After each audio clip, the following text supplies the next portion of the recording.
Assalamualaikum warahmatullahi wabarakatuh. Selamat datang di Salsabiala Bercerita, tempat di mana kisah rumah tangga sederhana menjadi inspirasi yang luar biasa.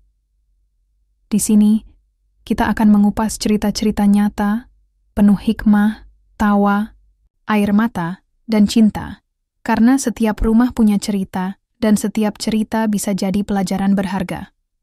Yuk, kita mulai ceritanya.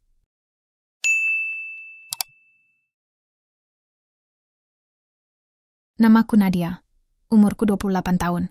Dan kalau kamu lihat penampilanku sekarang, rambut rapi, baju rapi, duduk di kantor mewah, kamu pasti nggak nyangka kalau dulu aku pernah masak nasi pakai kompor minyak karena listrik mati. Tapi itu dulu. Sekarang ceritanya beda. Tapi biar adil, aku mulai dari awal ya. Aku menikah sama Raka 5 tahun lalu. Waktu itu dia cuman pegawai kantor biasa, kerja di bagian administrasi sebuah perusahaan besar. Gajinya pas-pasan, tapi dia bilang punya mimpi besar. Aku percaya. Bahkan rela kerja paruh waktu jadi admin di perusahaan yang sama. Cuma buat bantu bayar kontrakan dan beli susu buat kami berdua. Kami tinggal di rumah kontrakan kecil di pinggir kota. Dindingnya retak, atapnya bocor pas hujan, tapi aku selalu usahain bersih. Setiap pagi aku siapin bekal buat dia. Nasi, telur dadar, kadang sarden kalau lagi ada uang lebih. Aku nggak pernah protes. Karena bagiku, cinta itu bukan soal uang, tapi soal saling jaga. Tapi Raka, makin lama sikapnya berubah. Awalnya cuma kecil-kecilan. Misalnya, pas aku tanya soal kerjaan, dia jawab singkat. Nggak usah ikut campur. Kamu nggak ngerti dunia kantor. Atau pas aku pakai baju lama, dia nyinyir. Kamu tuh harusnya belajar dandan kayak istri bosku. Kelihatan kelas banget. Aku cuma diem. Bukan karena takut, tapi karena aku masih berharap dia sadar bahwa aku di sini bukan buat jadi hiasan, tapi buat jadi teman hidup. Yang dia nggak tahu, aku sebenarnya bisa hidup mewah kapan saja. Ayahku dulu pemilik perusahaan tempat Raka kerja. Perusahaan besar, cabangnya di mana-mana.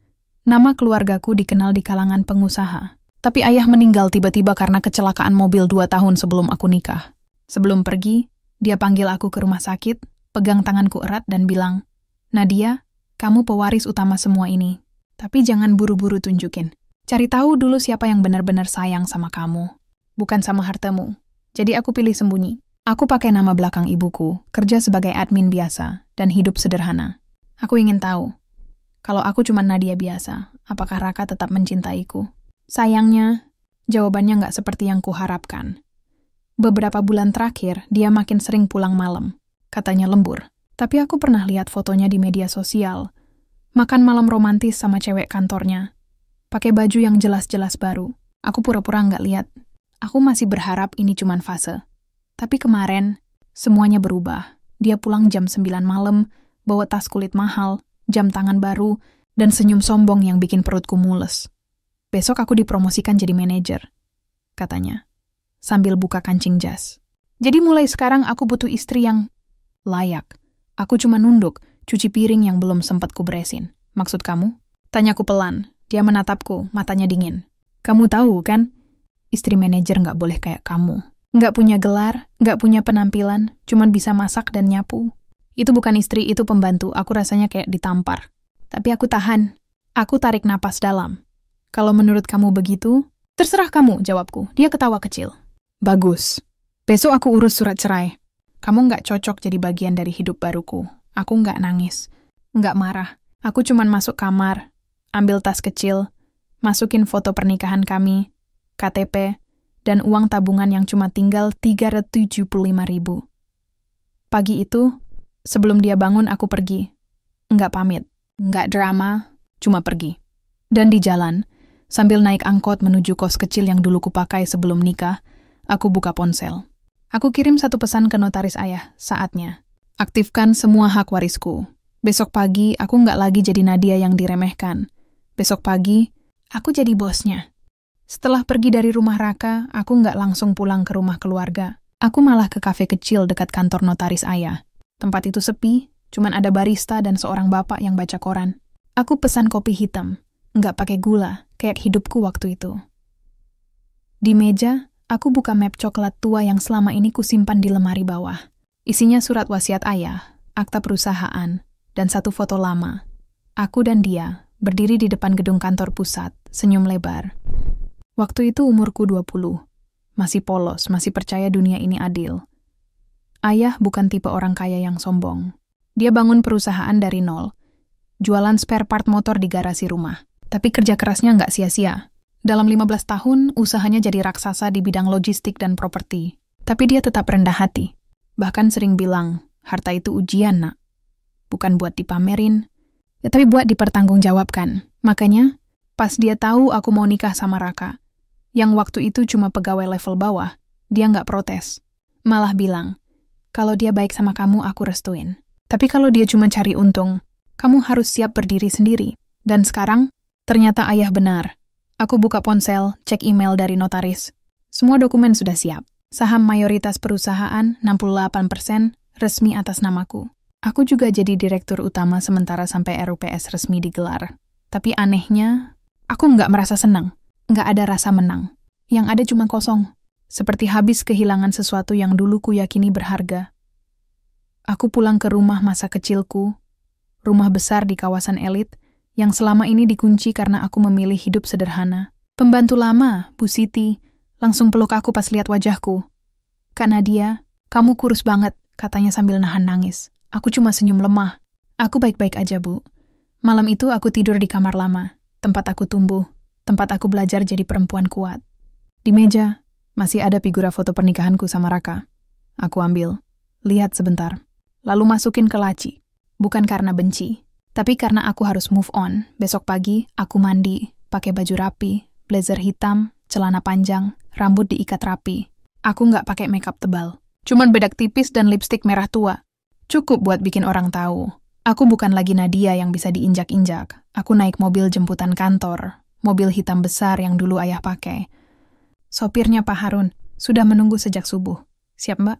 Tanyanya sopan, aku angguk. Siap. Perjalanan ke kantor pusat cuma 20 menit. Tapi rasanya kayak puluhan tahun. Di jalan, aku lihat gedung-gedung tinggi, orang-orang buru-buru ke kantor, dan di antara mereka, mungkin ada Raka, sombong dengan jabatan barunya, nggak tahu kalau dunianya akan runtuh hari ini. Sesampainya di kantor, satpam langsung berdiri tegak. Resepsionis terkejut lihat aku. Selamat pagi, Bu Direktur, katanya gugup. Aku cuma angguk. Rapat direksi jam berapa? Jam 9, Bu, tapi kami belum dapat pemberitahuan resmi soal pergantian pimpinan. Aku tersenyum tipis. Nanti juga tahu. Aku naik lift ke lantai 15, lantai eksekutif. Di ruang rapat utama, semua kepala divisi sudah berkumpul, termasuk Raka. Dia duduk di ujung meja, pakai jas baru, rambut disisir rapi, lagi ketawa-ketiwi sama cewek HRD. Aku berdiri di depan pintu, diam sebentar. Lalu aku masuk. Semua orang langsung diam. Beberapa berdiri. Yang lain saling pandang bingung. Raka menoleh dan matanya membelalak. Dia nggak mengenaliku. Bukan karena wajahku berubah, tapi karena caraku berjalan, caraku menatap, caraku bernapas. Semuanya beda. Aku duduk di kursi paling ujung. Kursi yang dulu selalu dipakai ayah. Selamat pagi, kataku tenang. Mulai hari ini, aku yang memimpin perusahaan ini. Raka terdiam. Mulutnya terbuka. Tapi sebelum dia sempat bicara, aku menatapnya langsung. Dan kamu akan segera tahu siapa aku sebenarnya. Rapat hari itu berjalan tegang. Aku nggak langsung ungkap semuanya. Aku cuma perkenalkan diri sebagai Nadia Wijaya, pewaris sah perusahaan, dan bilang bahwa aku akan memimpin transisi selama 3 bulan ke depan. Semua divisi diminta laporkan kinerja bulanan, termasuk divisi Raka. Dia duduk diam sepanjang rapat. Sesekali melirikku, mukanya kayak orang kebingungan. Mungkin dia mikir, kenapa cewek ini mirip mantanku? Tapi dia nggak berani tanya. Mungkin malu. Atau mungkin takut. Selesai rapat, aku langsung ke kantor pribadi di lantai 16. Ruangan besar dengan jendela kaca dari lantai sampai langit-langit. Dari sini, aku bisa lihat seluruh kota. Termasuk jalanan kecil tempat dulu aku dan Raka jalan kaki cari makan malam. Aku buka laptop, cek laporan keuangan divisi Raka. Dan, wow. Masalahnya lebih parah dari yang kubayangkan. Dia markup anggaran proyek IT sampai 40%. Beli laptop mahal buat kebutuhan tim, tapi faktanya cuma buat dia dan pacar barunya. Bahkan ada nota makan malam di restoran mewah, 2 kali seminggu, diklaim sebagai rapat klien. Aku geleng-geleng kepala. Bukan marah, tapi kecewa. Dulu dia bilang pengen jadi orang jujur. Sekarang, dia jadi contoh sempurna dari orang yang lupa daratan begitu dapat sedikit kekuasaan. Tapi aku belum ambil tindakan. Aku mau lihat dulu sejauh mana dia berani main api. Beberapa hari berlalu. Aku sengaja nggak tunjukin kalau aku tahu dia mantanku. Malah, aku pura-pura nggak kenal. Setiap kali ketemu di koridor, aku cuma angguk sopan. Dia makin bingung. Sampai suatu sore, dia nekat datang ke ruanganku. Bu Direktur, suaranya agak gugup. Saya Raka, manajer operasional. Saya ingin memastikan proyek Q3 kami tetap jadi prioritas. Aku angkat alis. Oh, Raka. Ya, saya tahu kamu. Dia senyum lebar, kayak dapat restu dari dewa. Terima kasih, Bu. Saya janji akan kerja lebih keras lagi. Bagus, kataku datar. Karena perusahaan ini butuh orang yang benar-benar kerja, bukan cuma pamer jabatan. Senyumnya langsung kaku. Tapi dia buru-buru angguk-angguk dan pergi. Malam itu, aku dapat kabar dari satpam lama, yang dulu sering ngobrol sama aku waktu aku masih jadi admin. Bu Nadia, tadi saya lihat Pak Raka bawa cewek HRD ke mobilnya. Mereka peluk-pelukan di parkiran. Katanya pelan lewat telepon. Aku cuma jawab, terima kasih Pak, aku nggak kaget, bahkan nggak sakit hati lagi. Mungkin karena aku sudah terlalu sering kecewa, tapi yang bikin aku mikir, dia benar-benar nggak ingat aku. Atau dia pura-pura lupa biar bisa lepas dari masa lalunya yang kampungan. Beberapa hari kemudian, di acara internal perusahaan, Raka tampil di panggung. Dia ngasih sambutan sebagai manajer muda berprestasi. Katanya, dia naik jabatan karena kerja keras dan loyalitas. Di tengah pidatonya dia bilang, dulu saya pernah hidup susah. Tidur di kontrakan bocor, makan nasi sama kecap. Tapi saya nggak mau balik ke masa itu. Saya berjanji, hidup saya sekarang harus berkelas. Semua orang bertepuk tangan. Tapi aku cuma minum air putih pelan-pelan, karena aku tahu, nasi kecap itu masakanku. Kontrakan bocor itu rumah yang kujaga bersih tiap hari. Dan masa susah yang dia sebut itu adalah masa di mana aku rela nggak beli baju baru biar dia bisa bayar uang muka sepatu kantor. Tapi sekarang, dia hapus semuanya. Seolah-olah aku nggak pernah ada. Malam itu aku duduk di balkon rumah lihat lampu kota. HP-ku bergetar. Pesan dari Raka. Hai, kamu mirip banget sama mantanku. Bahkan namanya sama. Nadia kan? Kamu nggak mungkin dia, kan? Dia nggak mungkin jadi bos. Aku baca pesan itu. Lalu aku ketik balik. Satu kalimat saja. Orang sering salah mengira kebaikan itu kelemahan. Aku kirim. Lalu blokir nomornya. Besok pagi aku dapat laporan. Raka minta cuti mendadak. Katanya stres. Tapi menurutku, dia mulai merasa ada yang salah. Dan ini baru awal. Karena angin perubahan itu nggak cuma datang, dia akan menghempaskan siapa saja yang sombong. Orang bilang, luka paling dalam bukan yang datang dari musuh, tapi dari orang yang dulu bilang, aku sayang kamu. Dan Raka, dia nggak cuma melukai, dia menghancurkan. Meski kami sudah cerai, kenangan itu masih nempel kayak noda minyak di baju putih. Susah hilang, apalagi kalau dipaksa lupa. Aku masih ingat hari-hari terakhir kami tinggal bareng. Waktu itu, dia udah jarang ngomong. Pulang malam, langsung masuk kamar, main HP. Aku coba ajak ngobrol, dia jawab cuman atau nanti aja. Sampai suatu malam, aku masak sope ayam, favoritnya dulu. Aku sajikan di meja, nyalain lilin kecil biar suasana hangat. Tapi dia datang, lihat makanan, terus bilang, aku udah makan di kantor. Jangan buang-buang uang buat masak mewah. Nanti gajiku naik, baru kita makan enak. Aku cuma diem, padahal itu ayam pertama yang ku beli dalam sebulan. Aku nabung dari uang jajan buat beli itu. Tapi buat dia, itu cuma buang-buang uang. Yang paling nyesek, dia nggak pernah tahu kalau aku rela nggak makan siang biar bisa bayar tagihan listrik. Atau tidur larut malam jahit baju robeknya biar besok dia tetap rapi di kantor. Dia kira aku lemah karena aku diam, padahal aku diam karena masih percaya dia bisa berubah. Setelah aku jadi direktur, aku sengaja cek riwayat pengeluarannya di perusahaan. Dan ternyata, dia sering minta uang transportasi tambahan buat rapat luar kota. Tapi dari data GPS kantornya, dia cuma keliling mall sama cewek HRD itu. Parahnya, dia pakai uang itu buat beli jam tangan Rolex KW, yang dulu dipamerin pas ngusir aku dari rumah. Ini jam hadiah dari bos, katanya sombong waktu itu. Padahal, bosnya adalah aku.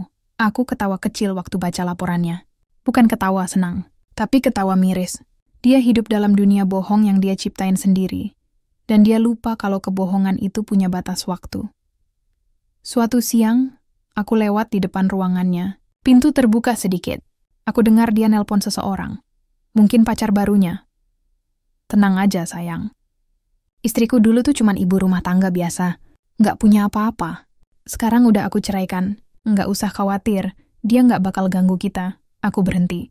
Napas aku sempat tertahan. Istriku dulu, seolah-olah aku cuman masa lalu yang bisa dia hapus seenaknya. Tapi aku nggak masuk. Nggak marah.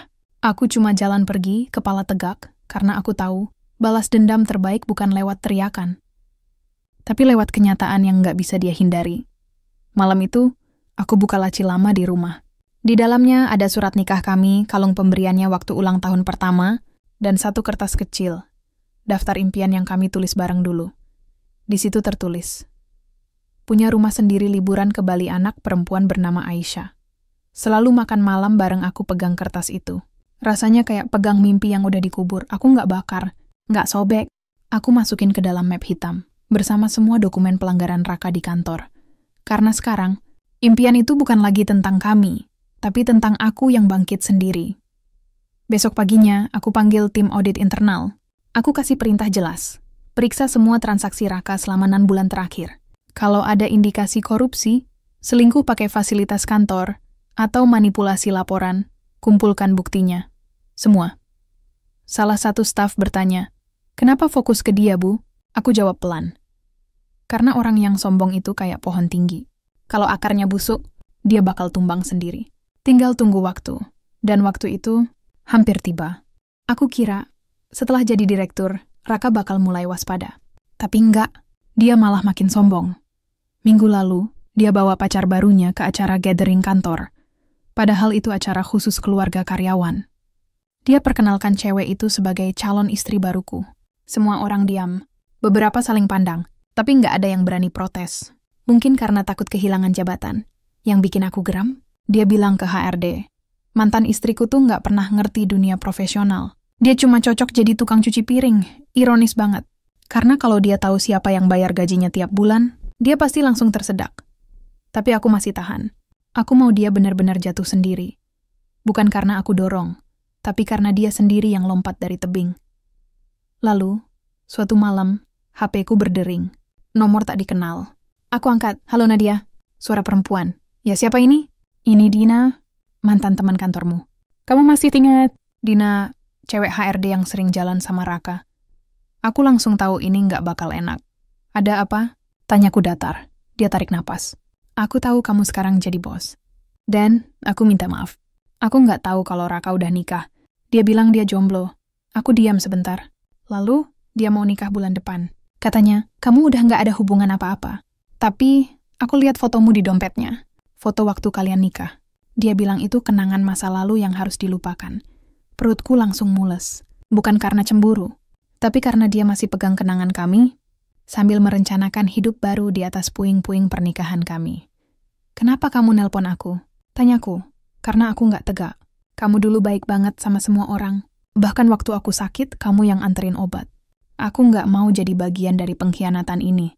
Aku hela napas. Terima kasih, Dina. Tapi urusanku sama dia udah selesai. Tapi dalam hati aku tahu, ini belum selesai. Esok harinya, aku dapat kabar dari tim audit. Mereka menemukan bukti kuat. Raka mengalihkan dana proyek senilai 875 juta ke rekening pribadinya. Ada juga bukti dia pakai mobil dinas buat liburan ke Bandung bareng Dina. 2 kali. Cukup. Sudah cukup. Aku panggil direktur HR dan kepala keuangan ke ruanganku. Besok pagi, kataku, kita gelar rapat darurat. Undang semua manajer, termasuk Raka. Ada apa, Bu? Tanya Pak HR, aku buka map hitam di meja, yang berisi surat nikahku dan semua bukti kecurangannya. Waktunya dia tahu. Siapa yang sebenarnya dia khianati. Malam sebelum rapat, aku nggak bisa tidur. Aku ingat hari terakhir kami di rumah kontrakan. Dia duduk di kursi, main HP, lalu tiba-tiba bilang, Nadia, aku nggak tahan lagi. Kamu nggak berkembang. Aku butuh istri yang bisa jadi pasangan hidupku di level atas. Aku jawab pelan. Kalau kamu butuh istri level atas, kenapa nikah sama aku dulu? Dia nggak jawab, cuma pergi ke kamar, dan keesokan harinya, dia serahkan surat cerai, tanpa diskusi, tanpa alasan jelas. Cuma karena dia merasa naik kelas. Padahal dia nggak tahu, kelas sejati itu bukan soal jabatan atau jam tangan, tapi soal karakter. Pagi hari rapat, aku datang lebih awal. Ruang rapat sudah disiapkan. Meja panjang, air mineral, proyektor menyala. Raka datang paling akhir. Pakai jas mahal, rambut kinclong, senyum percaya diri. Dia duduk santai, kayak lagi di acara penghargaan. Tapi begitu aku masuk, semua berubah. Aku berdiri di depan layar. Nyalakan slide pertama, foto transfer bank atas nama Raka. Sebelum kita bahas kinerja Q3, kataku tenang, ada satu hal yang harus diselesaikan dulu. Semua mata tertuju padanya. Dia mulai gelisah. Bu Direktur, ini salah paham. Diam, potongku. Kita akan lihat apakah ini salah paham atau pengkhianatan. Dan di saat itu, untuk pertama kalinya, aku lihat ketakutan di matanya. Ruang rapat hening. Bahkan suara AC terasa terlalu keras. Aku berdiri di depan layar. Tangan memegang remote presentasi.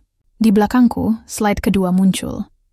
Foto Raka dan Dina di Bandung naik mobil dinas perusahaan dengan caption, liburan pribadi, biaya kantor. Wajah Raka langsung pucat. Ini nggak benar. Protesnya suaranya gemetar. Itu rapat klien.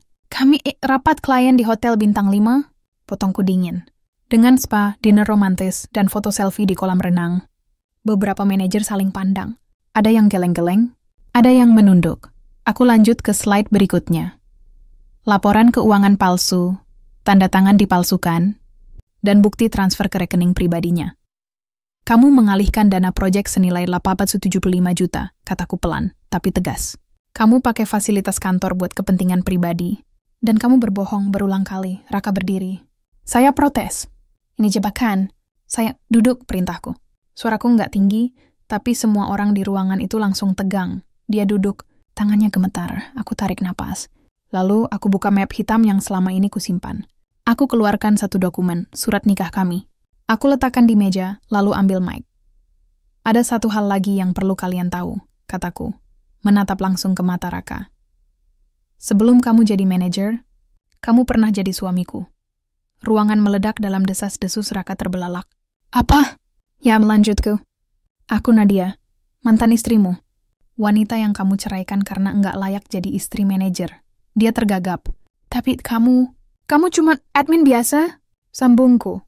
Iya, aku sengaja sembunyikan identitasku. Karena aku ingin tahu, apakah kamu mencintaiku sebagai manusia, atau cuma butuh tempat tinggal dan masakan gratis. Dia diam. Mulutnya terbuka, tapi nggak keluar suara. Aku lanjut. Suara mulai bergetar. Bukan karena lemah, tapi karena semua yang kutahan selama ini akhirnya keluar. Kamu bilang aku nggak berkembang. Tapi kamu nggak pernah lihat aku kerja paruh, waktu sampai jam 10 malam biar kamu bisa beli sepatu baru. Kamu nggak pernah tahu aku jual kalung pemberian ibuku buat bayar tagihan listrik. Dan kamu bahkan nggak ingat ulang tahun pernikahan kita. Aku lihat matanya mulai berkaca-kaca, bukan karena menyesal, tapi karena takut. Karena dia sadar, dia nggak cuma mengkhianati istri, dia mengkhianati bosnya sendiri. Aku balik ke depan layar. Klik slide terakhir. Logo perusahaan dengan tulisan besar, keputusan direksi, pemutusan hubungan kerja, PHK, segera. Raka, kataku, suara kembali tenang, kamu resmi dipecat. Efektif hari ini. Semua aset perusahaan yang kamu pakai, mobil, laptop, kartu kredit, harus dikembalikan dalam 24 jam. Kalau tidak, kami akan laporkan ke polisi atas dugaan korupsi dan penipuan. Dia berdiri, hampir jatuh. Kamu nggak bisa lakukan ini. Aku bisa potongku? Karena aku yang pegang saham mayoritas. Dan aku yang tanda tangan surat PHK-mu. Dia menatapku, matanya penuh kebencian. Dan kepanikan.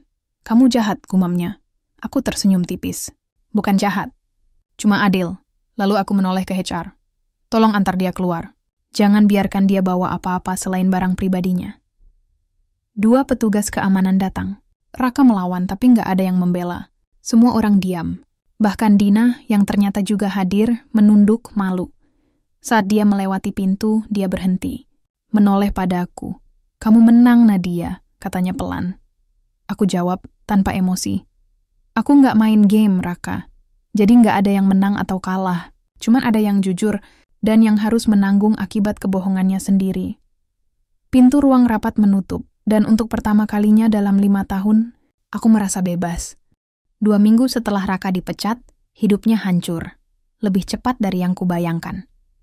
Awalnya dia coba cari kerja. Tapi, begitu perusahaan baru cek latar belakangnya, Mereka langsung tarik tawaran.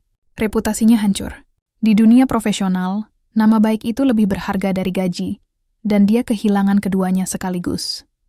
Pacar barunya, Dina, kabur. Katanya lewat pesan. Maaf Nadia, aku nggak sanggup ikut jatuh bareng dia. Ironis ya, dia tinggalkan aku demi naik kelas, tapi malah jatuh ke kelas paling bawah. Aku nggak sengaja lihat dia pertama kali di pasar tradisional. Dia pakai kaos lusuh, celana jeans sobek, dan rambut acak-acakan. Nggak ada lagi jas mahal. Nggak ada lagi senyum sombong. Dia ngantri di warung nasi, pegang uang receh, hitung-hitung pelan. Sepertinya cuma cukup buat nasi sama tempe. Aku berdiri di balik gerobak buah, nggak maju. Bukan karena kasihan, tapi karena aku ingin lihat apakah dia belajar dari kesalahannya. Tapi jawabannya, enggak. Beberapa hari kemudian, aku dapat laporan dari tetangga lama. Raka nekat datang ke rumah kontrakan kami dulu. Dia minta izin tinggal sementara, bilang dia lagi susah. Tapi Bu Lina, pemilik kontrakan, langsung usir dia. Kamu dulu sombong banget pas naik jabatan. Sekarang susah, mau balik ke sini. Enggak segampang itu, nak. Dia pergi sambil marah-marah. Bahkan sempat lempar batu ke jendela. Lalu suatu malam dia datang ke rumahku. Aku lagi di balkon minum teh hangat. Tiba-tiba ada suara ketuk pintu keras. Pak Harun satpam nelpon. Bu, ada Raka.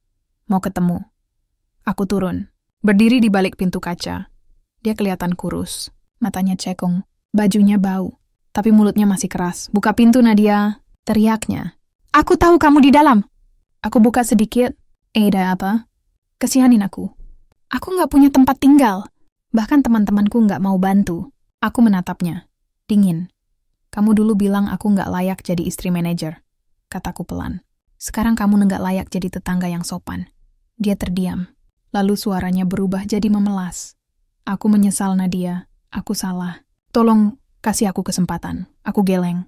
Kesempatan itu udah kamu buang sendiri. Waktu kamu pilih sombong daripada rendah hati. Waktu kamu pilih pacar kantor daripada istri yang setia. Waktu kamu pilih uang daripada harga diri. Dia menunduk. Tapi bukan karena malu. Karena frustasi. Kamu seneng lihat aku kayak gini, ya? Hardiknya, aku jawab tenang. Aku nggak senang. Tapi aku juga nggak sedih. Karena kamu bukan korban nasib, Raka. Kamu korban pilihanmu sendiri. Dia menatapku lama. Lalu pergi tanpa kata. Besok harinya, aku dapat kabar dari media sosial mantan karyawan. Raka tidur di emperan toko. Kadang ngemis, kadang jualan tisu, tapi nggak laku. Karena orang-orang inget dia dulu sombong banget. Yang paling menyedihkan, dia sempat nelpon ibunya, yang tinggal di kampung, minta uang. Tapi ibunya bilang, kamu dulu bilang nggak butuh bantuan orang tua. Sekarang jangan ganggu kami. Dia benar-benar sendirian. Aku nggak memberinya uang, nggak juga bantu cari kerja, tapi aku nggak melarang panti sosial kota bantu dia selama dia mau ikut aturan. Karena balas dendam bukan soal menghancurkan orang, tapi soal membiarkan hukum karma bekerja. Dan malam itu, sebelum tidur aku buka laci. Ambil kertas impian lama kami, aku coret satu persatu. Punya rumah sendiri, sudah liburan ke Bali. Rencana bulan depan anak perempuan bernama Aisyah. Mungkin nanti, dengan orang yang tepat selalu makan malam bareng. Sekarang aku makan malam dengan diriku sendiri. Dan itu cukup. Karena aku sadar, kebahagiaan sejati bukan saat kamu punya pasangan, tapi saat kamu punya harga diri, dan gak rela diinjak siapapun. Hujan deras mengguyur kota selama 3 hari berturut-turut. Genangan di mana-mana. Orang pada buru-buru pulang, cari hangat, cari pelukan. Tapi Raka, dia gak punya tempat pulang. Aku tahu karena seorang relawan dari panti sosial nelpon.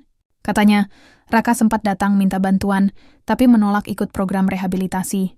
Bilang dia nggak butuh dikasihani, padahal badannya udah lemas. Demam. Bahkan sempat pingsan di depan minimarket. Mereka bawa dia ke puskesmas.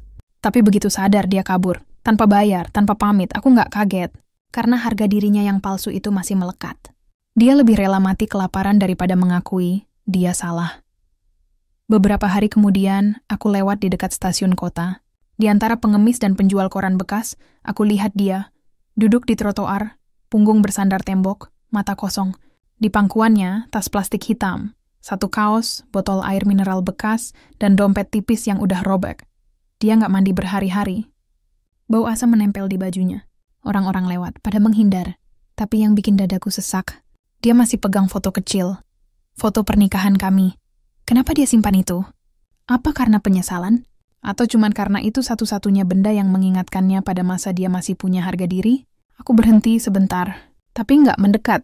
Karena aku tahu, kalau aku kasih dia uang sekarang, dia bakal anggap itu belas kasihan. Dan itu bakal melukai egonya lebih dalam. Jadi aku pergi, tapi sebelum pulang aku titip ke panti sosial. Kalau dia datang lagi, jangan tolak, tapi jangan kasih uang tunai. Cuma makanan, selimut, dan tawaran kerja sosial. Kalau dia mau, aku nggak mau jadi malaikat penyelamatnya. Tapi, aku juga nggak mau jadi iblis yang menghancurkannya. Karena hukuman terberat bukan di penjara atau di jalan, tapi di hati yang tahu dia kehilangan segalanya karena kesalahannya sendiri. Malam itu aku dapat pesan dari mantan tetangga, Bu Lina. Nadia, tadi Raka datang lagi. Nggak minta uang, cuma nanya, apakah kamu pernah nanya kabar dia? Aku baca pesan itu lama.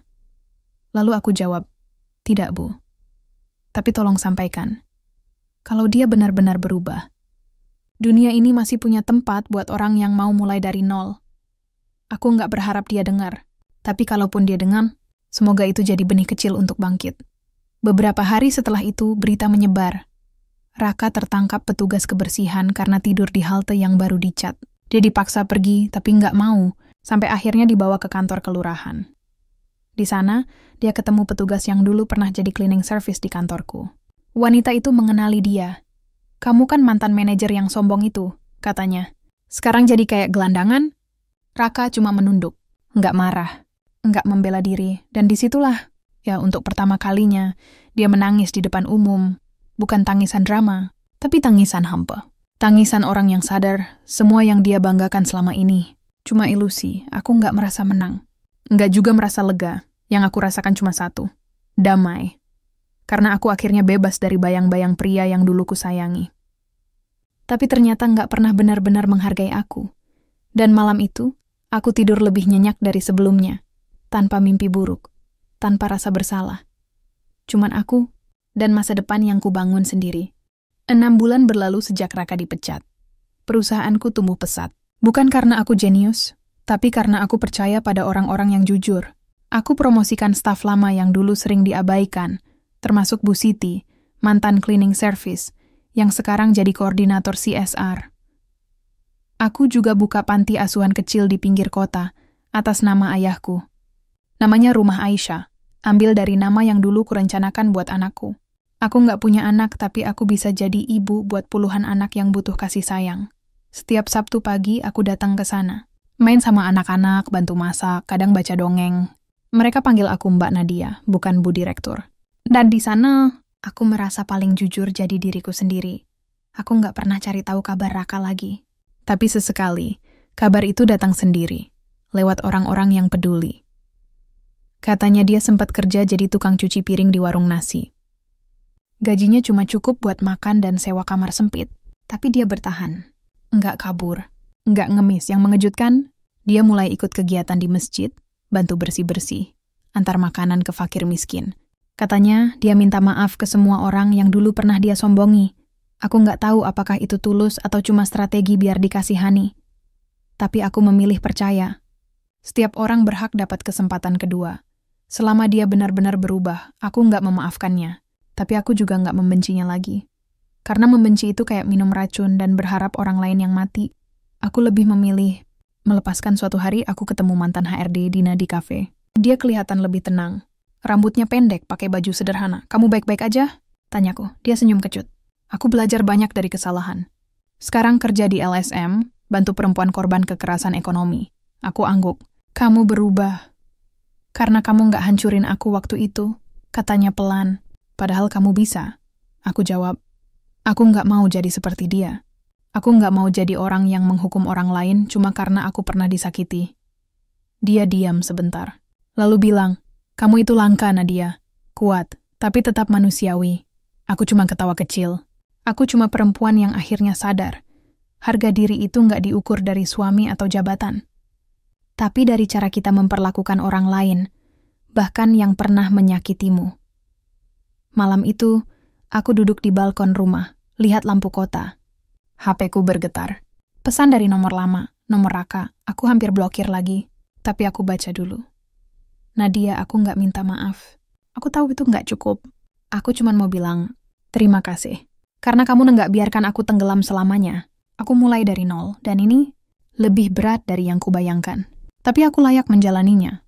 Aku baca pesan itu 3 kali, lalu aku simpan. Nggak dibalas, nggak dihapus. Karena kadang melepaskan itu bukan soal membalas atau memaafkan, tapi soal berhenti membiarkan masa lalu mengatur masa depanmu. Besok paginya, aku rapat dengan tim baru. Aku umumkan rencana ekspansi ke 3 kota dan program beasiswa buat anak perempuan dari keluarga kurang mampu. Salah satu staf bertanya, "Kenapa fokus ke perempuan, Bu?" Aku jawab sambil senyum.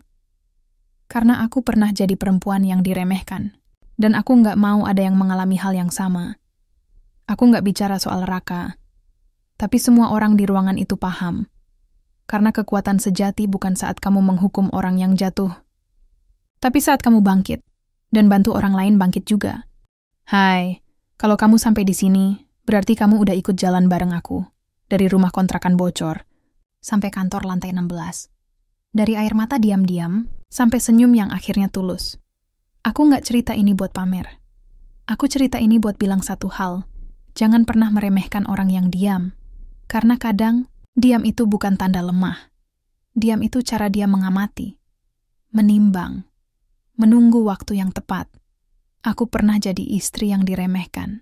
Dibilang nggak layak, nggak berkembang, cuma cocok jadi pembantu. Tapi aku nggak langsung melawan. Aku pilih diam sambil terus berdiri tegak. Dan waktu yang akhirnya bicara, tapi ingat kemenanganku. Bukan karena aku jadi kaya atau jadi bos. Kemenanganku adalah saat aku nggak jadi seperti dia. Aku nggak sombong pas naik. Aku nggak hancurin dia pas dia jatuh. Aku cuman jadi diriku sendiri. Dengan harga diri yang nggak bisa ditawar. Kalau kamu sekarang lagi diremehkan oleh pasangan, keluarga, atau bahkan teman, dengar baik-baik. Kamu nggak perlu membuktikan apa-apa ke siapapun. Cukup buktikan ke dirimu sendiri. Bahwa kamu layak dihargai, bahwa kamu punya kekuatan, dan bahwa kamu nggak butuh izin orang lain buat jadi luar biasa. Aku juga mau bilang ke kamu yang mungkin pernah sombong, seperti Raka dulu, naik jabatan, punya uang, atau punya pasangan baru. Itu nggak otomatis bikin kamu lebih baik. Karena kelas sejati itu kelihatan pas kamu jatuh. Apakah kamu salahkan dunia? Atau kamu belajar, bangkit, dan minta maaf dengan tindakan, bukan kata-kata? Aku nggak tahu di mana Raka sekarang. Mungkin masih di bawah. Mungkin mulai naik lagi. Tapi itu urusannya sama hidupnya. Aku udah lepas. Dan hidupku sekarang tenang. Aku punya perusahaan yang sehat. Tim yang saling percaya. Dan anak-anak di panti yang ketawa pas lihat aku datang. Aku nggak punya suami. Tapi aku punya diriku sendiri. Utuh, utama, dan utuh hati. Kalau kamu nonton ini sambil nahan nangis, peluk dirimu sendiri. Kamu kuat. Kamu berharga, dan kamu nenggak sendiri. Dan buat kamu yang cuma cari hiburan, semoga cerita ini jadi pengingat kecil. Jangan pernah sombong, karena roda kehidupan itu berputar, dan kadang putarannya cepet banget. Terima kasih sudah mendengarkan sampai akhir. Kalau cerita ini nyambung sama kamu, jangan lupa like, subscribe, dan bagikan ke orang yang butuh kekuatan hari ini. Karena siapa tahu, diam-diam, dia juga lagi menunggu waktunya bersinar. Sampai jumpa di cerita berikutnya. Tapi kali ini, semoga ceritamu sendiri yang jadi akhir bahagia. Jangan lupa kunjungi video-video lain di channel Salsabiela Bercerita, di mana setiap cerita punya ruang untuk hidup, menyentuh hati, dan menginspirasi jiwa. Terima kasih sudah menemani hari-harimu dengan cerita ini. Sampai jumpa di video berikutnya hanya di Salsabiela Bercerita.